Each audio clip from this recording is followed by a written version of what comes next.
Welcome back to Veggies and Herbs. I'm Robin Mulale. Now last week I was out of town and I was thus not able to publish a video.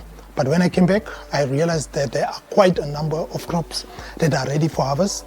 But I also realized that there are a lot of pest issues that I need to deal with.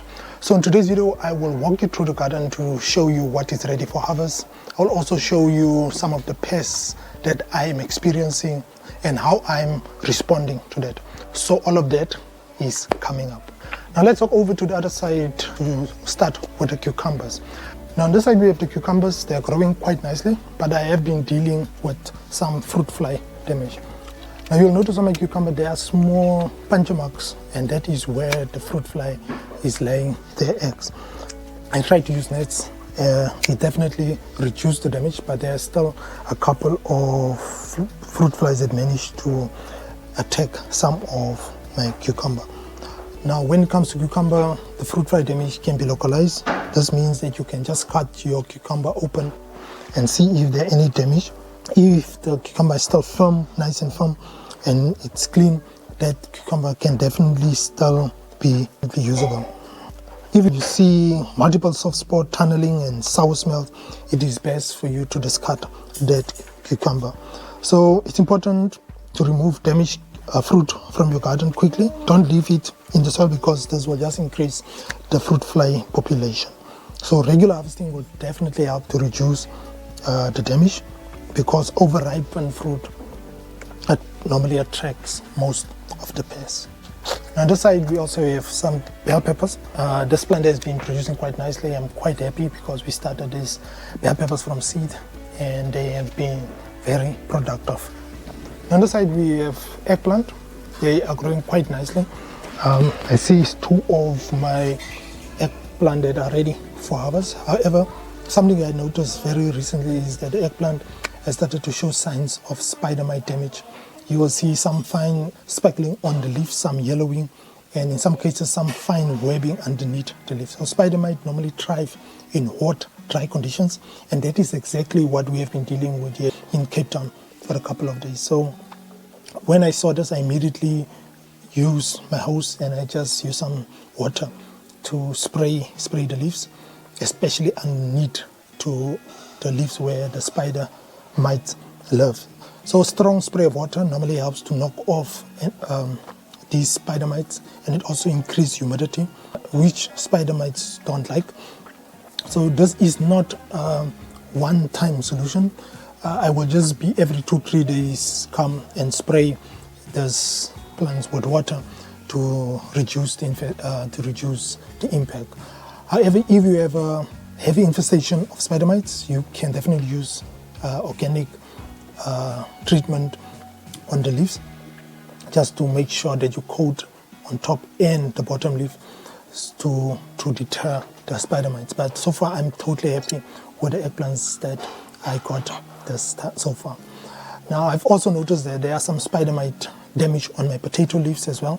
I saw that the leaves are dying back. Initially I thought that could this be a sign that the potatoes are ready, but on close inspection I realized that there's definitely spider mite damage also on my potatoes. So the potatoes I will also check, continue to monitor them. I'm not very confident to get a big harvest from these potatoes.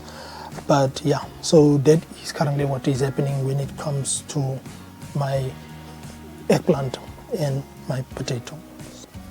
Now that we are done with the eggplant, I'll also just go ahead and harvest the remainder of the shallots that I left in the garden. So if you remember 2 or 3 videos back, I harvested one cluster of my perennial shallots. There were 2 batches left. So today I will just go ahead and harvest these 2 batches. They're looking quite amazing, quite a lot of shallots that has developed underground. So these ones I will take a couple of them and replant them, and the rest I will cure and dry, and then we definitely use them. Yeah. On this side of the garden we have some bush beans that I've also planted. We also have here some herbs, some thyme. So I will just go ahead and harvest some of the purple bush beans that that is growing on the side of the garden. So bush beans, they are very nice. You can harvest them when they are tender. As you can see, these beans are nice and tender. So you get different colors. So these ones that I have here are from the purple variety. On this side, I also have some runner beans. I'll also just harvest a few.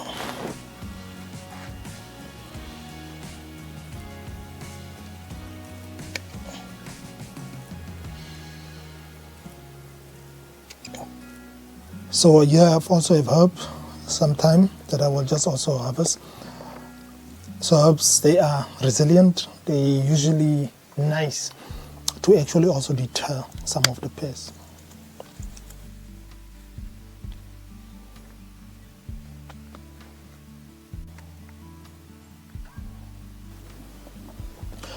On the side of the garden, we have my tomato plant. This is a determinate variety that I planted a couple of months ago. I realized that some of the lower leaves are drying out. I was not quite sure what the cause of that was. But now that after I realized that my eggplant has been affected by spider mites, I also check out this, and it seems like my tomatoes are also being affected by spider mites.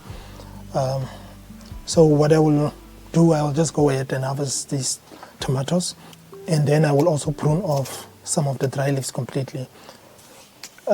So this plant, I think, is best for me just to remove it later on. I will just harvest because this is a determinate variety. It did not give me as much fruit as the previous one.